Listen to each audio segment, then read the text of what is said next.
Sa gitna ng matinding pag-uga, nawalan ng malay ang mga piloto at nawalan ng kontrol ang eroplano hanggang sa may isang matandang babae na humawak sa mga kontrol at ang sumunod na nangyari ay lubhang nakakagulat. Tahimik at maayos ang buhay ni Amalia sa kanyang simpleng tahanan kung saan bawat gamit ay may kahulugan. Sa bakuran, madalas niyang ginugugol ang mga umaga sa pag-aalaga ng mga halaman, nagdidilig ng mga paso at maingat na pinuputol ang mga dahon. Sa loob ng bahay, puno ang mga estante ng mga magasin tungkol sa aeronautika. Ang ilan ay sobrang luma na at naninilaw na ang mga gilid.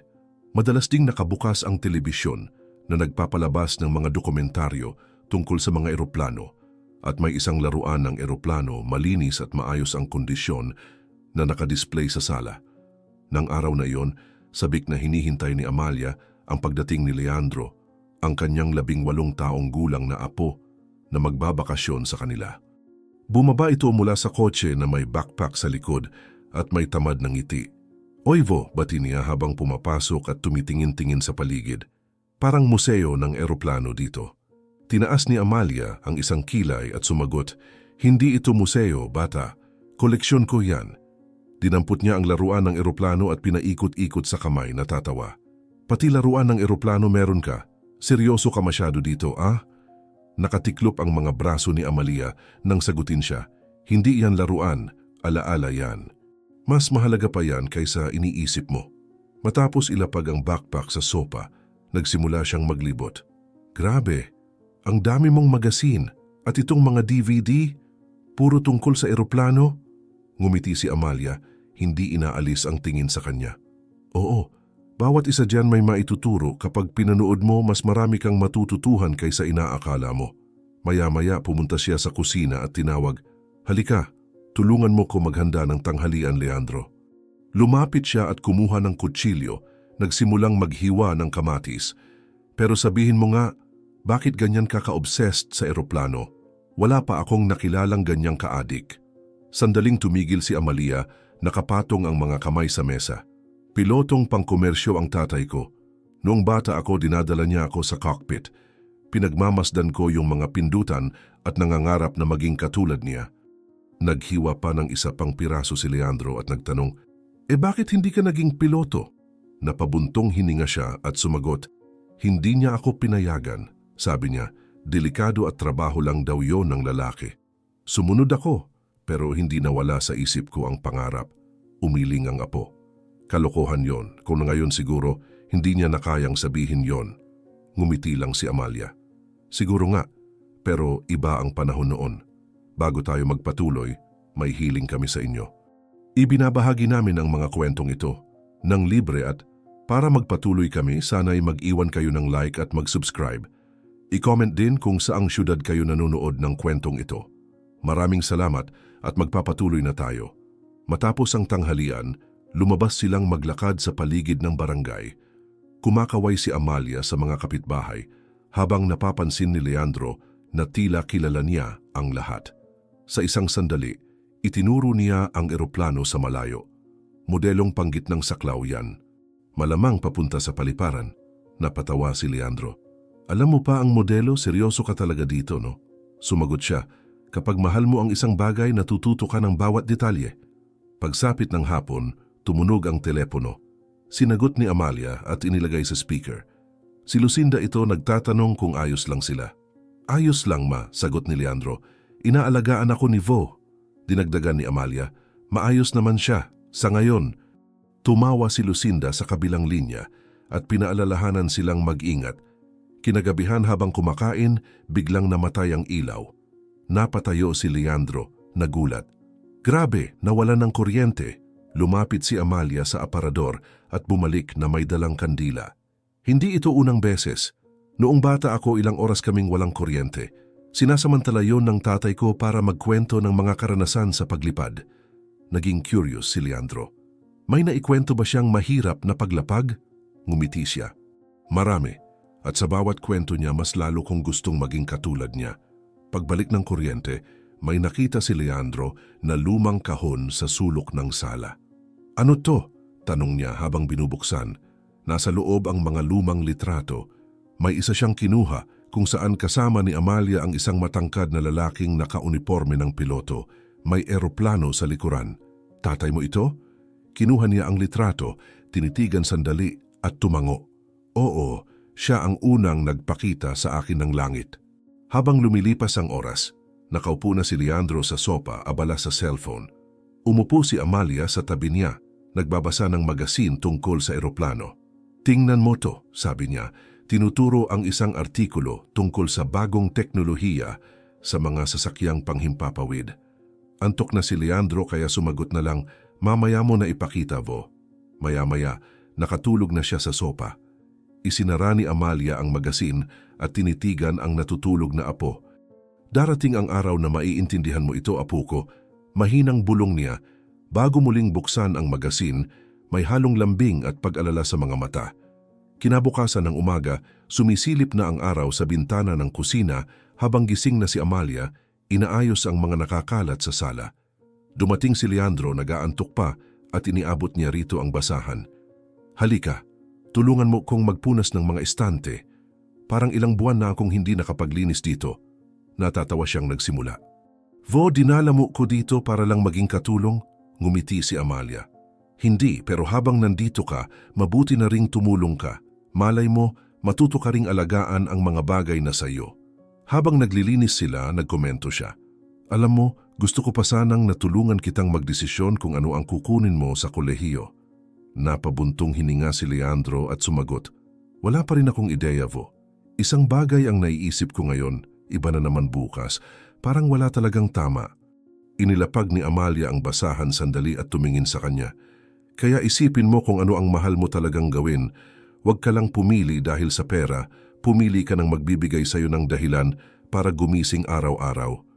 Umiling siya, nag-iisip. Madali lang sabihin pero mahirap gawin. Tinapos ni Amalia. Mas mahirap ang buong buhay mong gagawin ang isang bagay na ayaw mo. Pagkatapos ng tanghalian, umupo sila para magpahinga at nagkomento si Amalia. Malapit na matapos ang bakasyon, ha? Naisip mo na ba ang araw ng pagbalik? Sumagot si Leandro, halos nagrereklamo. Ayokong isipin, ang sarap kasi dito. Pagkatapos ay iminungkahi niya. Paano kung bumalik tayo ng mas maaga para sorpresahin ang mama mo? Sigurado akong matutuwa siya. Kumislap ang mga mata niya. Talaga? Ayos yon, gawin natin, Vo.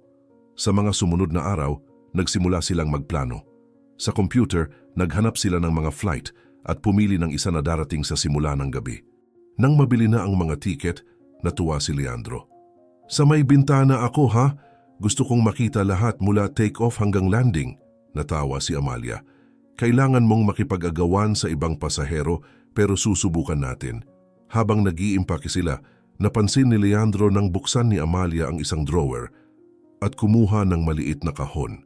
Sa loob, may pares ng itim na gwantes na maayos pa ang kondisyon. Maingat niyang inilagay ito sa ilalim ng maleta. Espesyal yang mga gwantes, no? Iba ang pag-iingat mo sa kanila, komento niya. Isinara ni Amalia ang maleta at maikling sumagot. Oo, balang araw, ikukwento ko sa'yo. Sinubukan niyang mag-usisa pa, pero binago ni Amalia ang usapan. Sige na, tingnan mo kung hindi ka makakalimot magdala ng dagdag na jacket. Sa gabi, bago ang biyahe, naupo sila sa sala para mag-usap. Excited si Leandro. Bukas, ididikit ko na talaga mukha ko sa bintana at wala akong palalampasin. Lahat ikuha ko ng video sa cellphone. Ngumiti si Amalia. Kung mag-oobserba ka, marami kang matututunan. Natawa siya. Kung magpapatuloy ka, baka gusto ko na ring maging piloto. Sumagot siya, seryoso. Walang masama doon. Kailangan mo lang ng tapang. Pero mukhang hindi interesado ang binata. Kinabukasan, sa paliparan abala ang lahat. Dumadaan ang mga pasaherong nagmamadali bitbit ang kani-kanilang maleta. At humahalo ang mga boses sa tunog ng mga anunsyo sa loudspeaker. Maingat na naglalakad si Amalia habang pinagmamasdan ni Leandro ang mga eroplanong nakaparada. Tingnan mo yon, Vo. Anong modelo yon? Walang pag-aalinlangan siyang sumagot. Isang narrow body para sa medium routes. Malamang aalis yan papuntang domestic na destinasyon. Habang naghihintay ng boarding, sa cockpit ng eroplano, tumingin ang kapitan na si Renato sa co-pilot na si Paulo. na may tensyong nagre-review ng mga instrumento. Relax ka lang, Paulo. Normal yan sa simula. Darating din ang tiwala sa sarili, sabi ni Renato. Huminga ng malalim si Paulo at sumagot. Alam ko po, pero minsan parang kulang pa rin. Bahagyang ngumiti ang kapitan. Darating din yan. Basta patuloy ka lang matuto. Ilang minuto lang, sumakay na sina Amalia at Leandro at natagpuan ang kanilang upuan. Masayang sinabi ni Leandro, nakakuha ako ng window seat na ibigay ang safety instructions at lumakas ang ingay ng mga turbina. Inilinya ni Renato at Paulo ang eroplano sa runway at matapos ang pahintulot ng control tower, sinimulan ang takbo. Nakatingin si Leandro sa labas, humahanga, habang mahinahong umangat ang eroplano mula sa lupa. Ilang oras matapos mag-take off, maayos pa ang lahat. Nakatutok pa rin si Leandro sa bintana, sinusundan ng hugis ng mga ulap at nagkokomento sa lola. Vo, tingnan mo yon, parang bundok na may yelo, sabi niya. Itinuro ang nakita. Si Amalia na nagbabasa ng magazine tungkol sa aviation ay tumingin saglit. Nag-iiba ang anyo ng mga ulap, bata. Kung mag-oobserba ka, marami kang makikitang hugis. Ngumiti siya, pero agad itong naputol ng tunog ng chime at malakas na yumanig ang eroplano. Nagsimulang umalog ng hindi pantay ang eroplano. May ilang pasahero ang nagtinginan, ang iba na may inayos ang upo at hinigpitan ng seatbelt. Normal lang to, no? Tanong ni Leandro. Ngayon ay medyo kabado. Walang pagbabago sa mukha ni Amalia nang sumagot. Turbulence lang yan, humawak ka at mag-relax. Pero sa cockpit, malayo sa pagiging kalmado ang sitwasyon. Habang nag-uusap sina Renato at Paulo, biglang tumigil sa pagsasalita ang kapitan at hinawakan ang dibdib. Agad na lumingon si Paulo. Kapitan, ayos ka lang? May ekspresyon ng sakit sa mukha si Renato at sinubukang magsalita. Pero walang boses na lumabas. Sa ilang segundo, bumagsak ang katawan niya sa gilid, nawalan ng malay. Renato! Sigaw ni Paulo, pilit siyang ginigising pero walang tugon. Isang kamay ay nasa controls pa. Agad niyang kinuha ang intercom at nagsabi sa agarang tono, Celia, kailangan kita dito ngayon din. Agad pumasok ang head flight attendant at napatigil nang makita ang walang malay na kapitan. Anong nangyari? Tanong niya. Halatang may tensyon sa boses. Mukhang heart attack. Kailangan ko ng marunong magpalipad. Sige, maghanap ka agad, utos ni Paulo. Hindi inaalis ang tingin sa mga instrumento. Agad lumabas si Celia at nagsimulang maglakad sa pasilyo. Mga pasahero, pakiusap. Kailangan ko pong malaman kung may piloto o may karanasan sa pagpapalipad na nakasakay ngayon, anunsyo niya. Inuulit sa bawat hanay ng upuan. Halos katahimikan ang bumalot, maliban sa ilang mahihinang wala. Nakamasid si Leandro sa kilos ng crew, nakakunot ang noo. Vo, bakit siya nagtatanong ng ganyan? Tumingin si Amalia sa unahan at sumagot, mukhang may malubhang problema sa cockpit. Dumating si Celia sa kanilang hanay, inulit ang tanong at handa na sanang magpatuloy nang biglang magsalita si Amalia. Maaari akong tumulong. Napahinto agad ang flight attendant at tumingin sa kanya. Sigurado po ba kayo? Napalingon si Leandro, nagulat. Ano pong ibig niyong sabihin, Vo? Nagtatapos ba kayo? Seryoso to? Tinitigan siya ni Amalia ng matatag, kung hindi ako susubok, baka wala nang makapaglapag sa eroplanong ito. Mabilis na nagtanong si Celia. Ano po ang karanasan ninyo? Ipinaliwanag ni Amalia. Pamilyar ako sa mga pangunahing pamamaraan, marunong magbasa ng mga instrumento at kaya kong sundin ang mga tagubilin. Hindi ako piloto, pero hindi ako manonood lang na walang ginagawa. Walang ibang makitang paraan, kumilos si Celia para sumunod si Amalia. Tumayo rin si Leandro. Vo, wag na po, baka magkaaberya pa yan. Inilagay niya ang kamay sa balikat ng apo. Magtiwala ka sa akin, Leandro. Manatili ka sa lugar mo. Nagatubili siya, pero bumalik sa pagkakaupo habang sinusundan ng tingin ang kanyang lola. Pagpasok ni Amalia sa cockpit, napatingin si Paulo na may halong pagtataka. Sabi niya marunong daw siya magpalipad. Paliwanag ni Celia, sinusubukang ikwento ng maiksi. Pumikit si Paulo sandali, huminga ng malalim at sinabi, wala na akong pagpipilian. Ilipat ang kapitan sa jump seat para makaupo siya rito. Habang ginagawa iyon ng isang crew member, umupo si Amalia sa lugar ni Renato at mabilis na inayos ang posisyon ng upuan at mga pedal. Ano ang sitwasyon? Tanong niya habang sinusuri ang panel. Mabilis sumagot si Paulo. Matatag ang altitude pero tinatamaan tayo ng turbulence at nawawala ako sa alignment. Medyo mataas ang bilis. Tumango si Amalia. Sige, istabilisin muna natin. Hawakan mo ang altitude at tutulungan kitang ayusin ang throttle ng mga turbina. Gumalaw siya ng may kumpiyansa sa mga auxiliary controls habang sinasabi, "Panatilihing matatag ang mga kamay, huwag biglang gagalaw. Hayaan mong maramdaman ng eroplano ang mga pagbabago." Pinagmamasdan siya ni Paulo sa pagitan ng pagbibigay ng utos. Parang may karanasan ka na. Hindi inalis ni Amalia ang tingin sa mga instrumento. Ginugol ko ang buong buhay ko sa pag-aaral tungkol sa paglipad.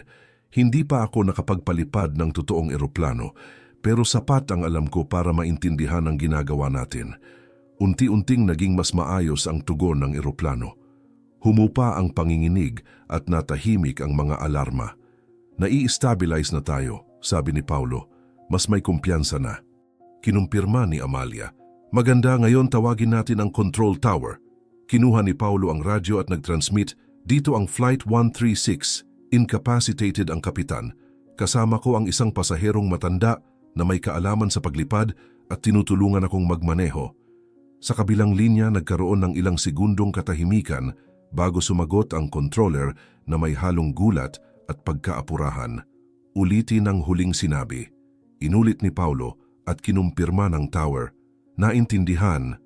Bibigyan namin kayo ng buong prioridad. Gagabayan namin kayo sa landing procedure." Tumingin si Amalia kay Paulo at sinabi, "Sundin natin lahat ng hakbang nila. Babantayan ko ang bawat galaw." Tumango siya. "Hindi ka mukhang kinakabahan." Sumagot si Amalia, "Sa loob, oo. Pero gaya ng sabi ng tatay ko, hindi takot ang pumipigil sa atin kundi kung ano ang ginagawa natin sa takot na iyon." Sa kabin ng pasahero, may mga nagkatinginan na para bang lahat ay nakakaunawa na may pambihirang nangyayari sa unahan. Nanatiling tahimik si Leandro, ngunit ang pagkakapis ng mga kamay at mabilis na paghinga ay nagpahayag ng kanyang kaba. Iniisip niya ang posibleng masamang mangyari, ngunit hindi rin niya maikailang unti-unting pag-usbong ng pride sa kanyang dibdib. Sa loob ng cockpit, lubos ang konsentrasyon. Ang ugong ng makina, mga utos mula sa tower, at tunog ng mga baton ang pumupuno sa paligid. Maingat si Amalia, inaayos ang maliliit na paglihis na para bang iyon ang katuparan ng isang matagal niyang hinintay. Hindi paligtas ang biyahe, ngunit mula sa sandaling iyon, malinaw ang layunin ng kakaibang tambalan, isang kabadong co-pilot at isang determinadong matanda ang maihatid ang lahat ng ligtas sa lupa. Humina na ang turbulence, pero nanatiling tensyonado ang atmosphere sa cockpit. Mahigpit pa rin ang hawak ni Paulo sa yoke, tumutulo ang pawis sa noo at mabilis ang paghinga. Nakaupo sa captain's seat, pinagmamasdan ni Amalia ang bawat gauge ng may eksaktong pagtuon. Masyado pa mataas ang bilis, bawasan mo ng dahan-dahan at panatilihin ang altitude hanggang sa may kumpirmasyon mula sa tower, utos niya. Umingit ang radyo at dumating ang boses ng controller na puno ng pagkaapurahan. "Flight authorized para sa priority landing." Lahat ng emergency teams nasa pwestong naghihintay, bumbero, ambulansya at pulisya handa na. Kinumpirma ni Paulo at idinagdag ni Amalia, "Gagamit tayo ng short approach, bawat segundo mahalaga." Tumango siya, sinusubukang maging kalmado. "Naintindihan. Susunod ako sa iyo." Sa pasilyo, ramdam pa rin ng mga pasahero ang bigat ng sitwasyon. Maraming may hawak na cellphone, ang ilan para mag-record at ang iba para magpadala ng mabilis na mensahe na para bang iyon na ang huli nilang pagkakataon. Malapit sa cockpit, nakatitig si Leandro sa saradong pinto. Nagtatapik ng daliri sa armrest, mahina siyang napabulong. "Sana, Vo, huwag kang magkamali ngayon." Naglilibot si Celia sa pagitan ng mga upuan, inuulit sa tonong pampakalma. "Mga pasahero, manatiling nakaupo at nakatali ang seatbelt. Kontrolado ang sitwasyon at aprobado na ang landing." Ngunit sa kanyang mga mata, bakas ang pag-aalala. Sa pinakadulo ng eroplano, may isang pasaherong nahirapan sa paghinga, hinahawakan ng kanyang dibdib. "Hindi, ako makahinga," sabi niya habang sinusubukang sumandal. Agad na lumapit ang isa pang crew member. "Ginoo, tingnan mo ako." Huminga ng malalim, ibababa natin ng kaunti ang upuan mo. Pinakiusapan ang mga katabi na lumayo at binigyan siya ng tubig. Lumapit si Celia, lumuhod sa tabi at nagtanong, "Kaya mo ba siyang i-stabilize hanggang sa landing?" Tumango ang kasama pero nagdagdag, "Sabihin mo sa cockpit na kailangan natin ng agarang atensyon paglapag." Tumayo siya at diretso sa pinto ng cockpit, kumatok ng bahagya bago pumasok para ibigay ang mensahe kay Paulo. Sa loob, mabilis na tumingin si Amalia kay Paulo nang matanggap nito ang impormasyon. Isa pa yang dahilan para huwag mag-aksaya ng oras. Panatilihing nakahanay ang ilong at ihanda ang landing gear, utos niya. Mas may kumpiyansa na ngayon si Paulo sa pagkilos sa mga kontrol. Habang inuulit, ibinababa ang landing gear, kontrolado ang bilis at si Amalia na may kinukumpirma ang mga parameter sa panel. Magaling, ngayon panatilihin ang pagkakaayos ng axis sa runway. Pare-pareho ang bilis. Huminga ka, Paulo. Ikaw ang nasa kontrol, pero nandito ako. Mabilis siyang sinulyapan nito. Parang nagsasalita ka na para bang naranasan mo na to. Sumagot si Amalia na may bahagyang ngiti. Baka dahil sobra kong pinangarap ang sandaling ito, kaya natutunan kong maramdaman na parang tahanan ng lugar na ito. Nagsimulang lumitaw ang runway sa unahan, maliwanag sa ilaw ng approach lights. Itinuro ni Amalia ang isang indicator at sinabi, "Tamang bilis, huwag mong puwersahin, hayaan mong maramdaman ng sasakyang panghimpapawid na papalapit na ang lupa." Sa cabin, ilang pasahero ang nakapansin sa bintana na malapit na sila sa lupa. Yumuko si Leandro para sumilip, pero muling ibinalik ang tingin sa pinto ng cockpit. May lalaking nasa tabi na nagtanong ng mahina, "Kamag-anak mo ba siya?" Sumagot siya nang hindi inaalis ang tingin, "Apo ako, at hindi ko inakalang kaya niyang gawin ang ganito." Lumapag ng maayos ang eroplano at ang tunog ng gulong na dumikit sa lupa ay nagdala ng magkasabay na paghinga ng ginhawa. Marami ang malakas na bumuntong hininga, ang ilan naman ay nagsimulang pumalakpak. Pinanatili ni Paulo ang kontrol sa pagbawas ng bilis at kinumpirma ni Amalia, "Matatag tayo, napakagaling." Nang huminto ang sasakyang panghimpapawid, agad itong pinalibutan ng mga sasakyang pang-rescue. Binuksan ang mga pinto at pumasok ng patakbo ang mga paramedic. Habang dinadala sina Renato at ang pasaherong nagkasakit, nakapwesto na sa labas ang mga mamamahayag, nakatutok ang mga kamera sa labasan. May isang reporter na sumigaw, "Sino ang tumulong sa kopiloto na magmaneho?" Paglabas ni Paulo mula sa cockpit, itinuro niya si Amalia. "Siya, niligtas niya ang buhay naming lahat." Bumaba si Amalia at agad na paligiran ng mga mikropono. "Hindi ako piloto," sabi niya, "pero sapat ang alam ko para makatulong. Hindi ako pwedeng maupo lang habang nasa panganib ang lahat." Dinagdagan ni Paulo sa kanyang tabi, "Napakahalaga niya. Kung wala siya, hindi ko mapapanatili ang aking kalma." May ilang pasaherong lumapit para magpasalamat. Isang babaeng umiiyak ang humawak sa kamay ni Amalia. "Isa kang bayani." Ngumiti siya ng simple, "Hindi ako bayani. Ginawa ko lang ang dapat gawin." Makalipas ang ilang minuto, nasa sasakyan na sina Amalia at Leandro pauwi. Sa likod, nakatingin siya sa kanyang lola, patuloy na iniisip ang nangyari. "Vo, akala ko..." Nagsimula siya, pero tumigil at nilunok ang mga salita. Tumingin sa kanya si Amalia at tinapos, "Akala mo mawawala ako.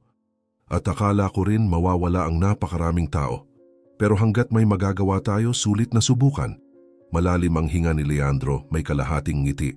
"Hindi ko na ulit pagtatawanan ng hilig mo sa eroplano, Vo." Tumawa siya ng maiksi. "Buti naman." Pagdating nila agad na binuksan ni Lucinda ang pinto at niyakap ang ina. "Ma, nakita ko ang lahat. Hindi ako makapaniwala na ginawa mo yon." Gumanti si Amalia ng yakap at sumagot, "Ginawa ko lang ang kaya ko." Pinahid ni Lucinda ang luha. "Sobrang proud ako sa iyo." Lumapit si Leandro, bitbit ang maleta at nagsabi, "Pasensya na sa pang-aasar ko sa pangarap mo, Vo. Naiintindihan ko na ngayon." Ipinatong ni Amalia ang kamay sa balikat niya at sinabi, "Ngayon naiintindihan mo, at yan lang ang mahalaga." Ang mga sumunod na araw ay puno ng payapang sandali. Agahan sa terasa, mga kwentuhan tungkol sa lumang alaala, hapunang sabay na niluluto. Sabi ni Lucinda, "Pagkatapos ng lahat, gusto kong sulitin ang bawat oras kasama kayo." Sagot ni Amalia, Sulitin natin, hindi araw-araw may pangalawang pagkakataon. Tahimik lang na nakikinig si Leandro, ramdam na may mas mabigat na kahulugan ang mga salitang iyon. Isang linggo na mula nang dumating sina Amalia at Leandro at napuno ang mga araw ng kwentuhan, tawanan at maliliit na paalala ng kanilang pinagdaanan. Sa bisperas ng pagbabalik ni Leandro, mas nakaramdam ng panghihina si Amalia kaysa karaniwan. Bumangon siya sa umaga para maghanda ng agahan pero kinailangang sumandal muna sa counter bago magpatuloy. Ayaw niyang magsabi ng kahit ano at ipinagpatuloy lang ang araw ng may karaniwang katahimikan.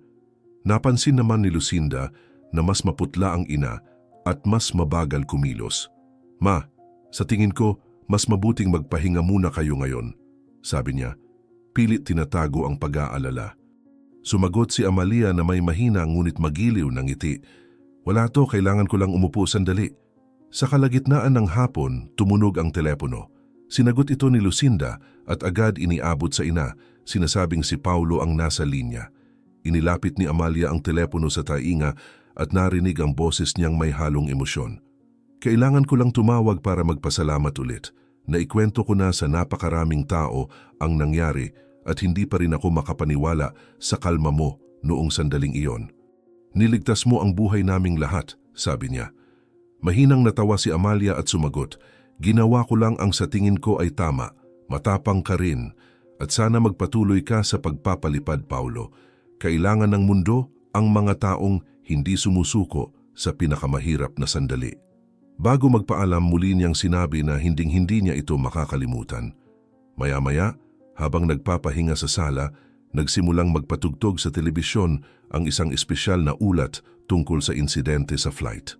Ikinukwento ng tagapagsalaysay ang bawat sandali at ipinapakita ang mga kuha ng ilang pasahero noong turbulence, pati na ang mga panayam kina Paulo at Celia. Nanonood si Leandro ng seryoso at nang ipakita ang kanyang lola na nakikipag-usap sa media sa paliparan, sabi niya, "Vo, ang weird makita ka sa TV. Para ka talagang totoong piloto."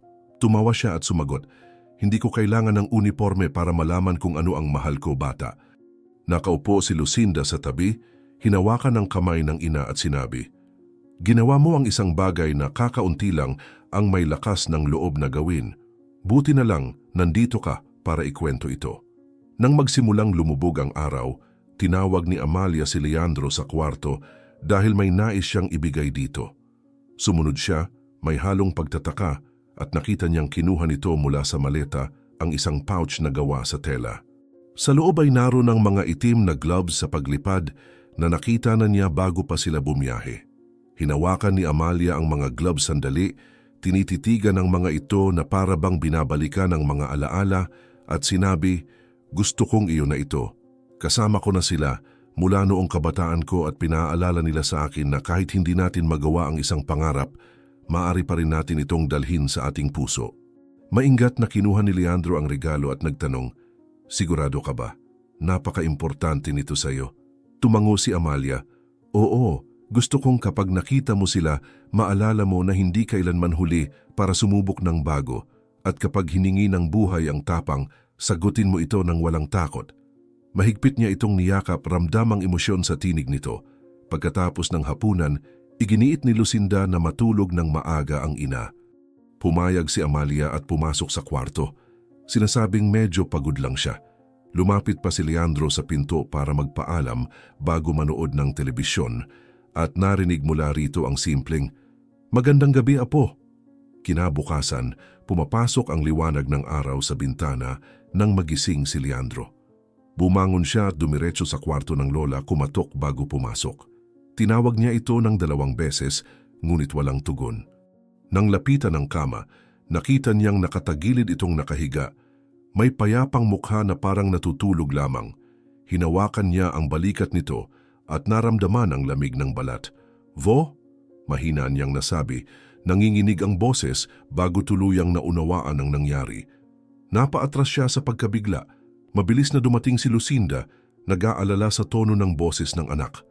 Pagpasok sa kwarto at makita ang inang hindi gumagalaw, tinakpan niya ng kamay ang bibig at halos pabulong na nagsabi, Hindi pwede. Lumapit siya. Kinumpirma ang kinatatakutan at tahimik na napaiyak. Si Leandro, na hindi pa alam kung paano mag-react, ay nanatiling nakatayo sa tabi. Mahigpit na hawak ang mga gloves na iniwan niya sa mesa sa tabi ng kama. Parang ang ayos pa niya kahapon, mahina niyang sinabi, sinusubukang intindihin. Sumagot si Lucinda habang tumutulo ang luha. Masaya siya, marahil higit pa sa dati. Tahimik ang natitirang oras ng umaga. Dumating ang mga kamag-anak at kapitbahay para mag-alok ng pakikiramay at nagkaroon ng mabigat na pakiramdam ng pamamaalam sa bahay. Nanatiling abala si Lucinda sa pag-aasikaso ng mga kailangan, ngunit hindi niya maitatago ang lungkot. Si Leandro ay nanatili sa sala. Inaalala ang mga salitang binitiwan ng lola noong nakaraang gabi. Bawat detalye ay mas naging mahalaga ngayon at ang damdamin ng pagkawala ay humalo sa pasasalamat na naranasan niya ang huling mga araw na napakalapit dito. Nagsimula na ang paghahanda para sa burol sa hapon pa lang. Napuno ang bahay ng mga taong nag-uusap tungkol sa katapangan ni Amalia. Inaalala ang mga lumang kwento. Tahimik lang na nakikinig si Leandro, ramdam ang bigat ng sandali. Nang tumingin siya sa mga gloves sa kanyang mga kamay, alam niyang hindi na lamang ito isang alaala, kundi isang pangakong ipagpapatuloy ang lahat ng kumakatawan ang kanyang lola.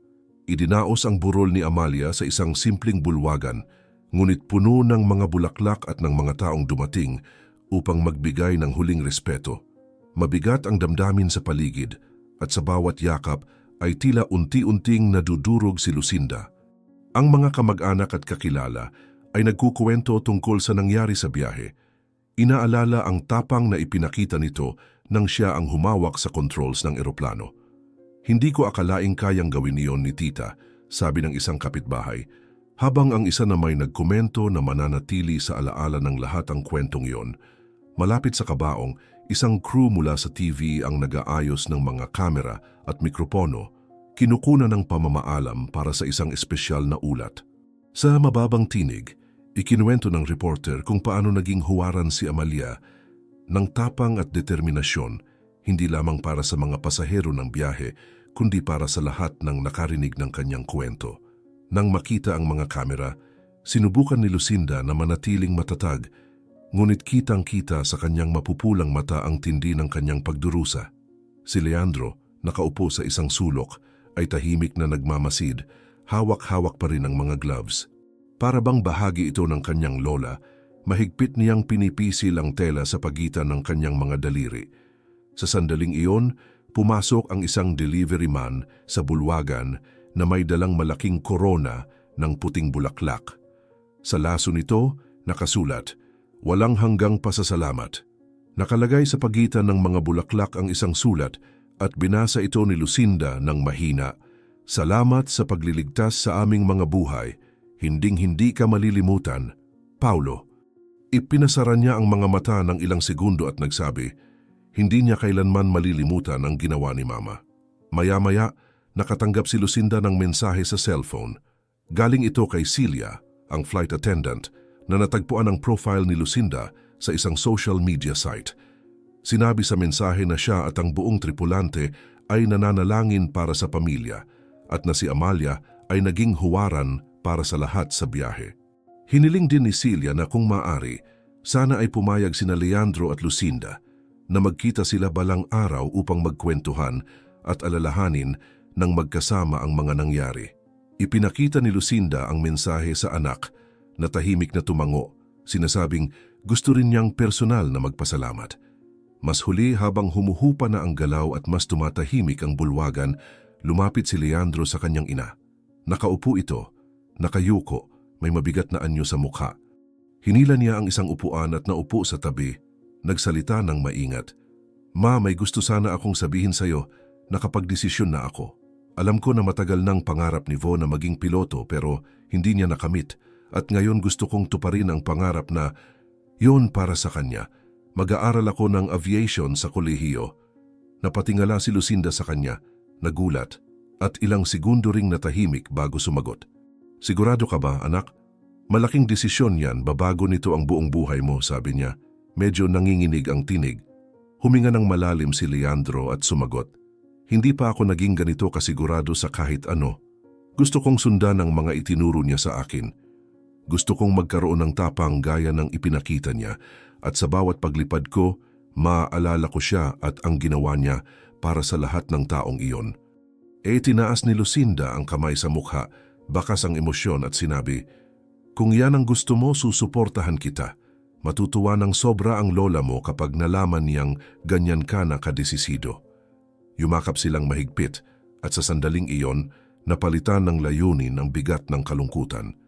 Alam ni Leandro na hindi magiging madali, ngunit alam din niyang bawat hamon ay magiging paraan para parangalan ang alaala ni Amalia. Nang matapos ang lamay at nagsimula ng umalis ang mga tao, nanatili siya ng ilang minuto sa katahimikan, nakatayo sa tabi ng kabaong, nakatingin sa payapang mukha ng lola. Paglabas niya sa bulwagan, huminto siya sa gilid ng kalsada.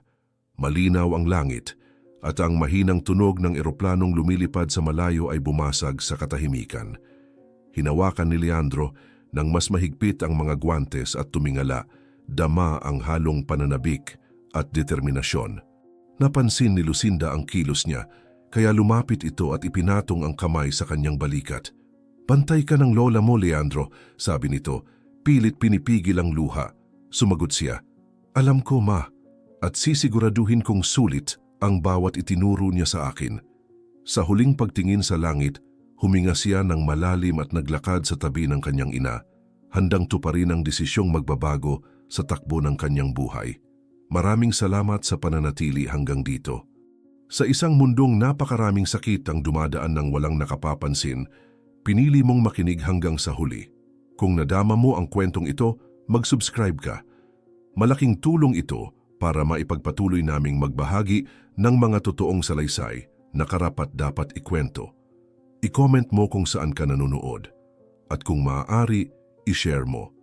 Maaring tila maliit na bagay, ngunit ang pagpapalaganap ng kwento ng tagumpay laban sa pagsubok ay pagpapalaganap din ng pag-asa.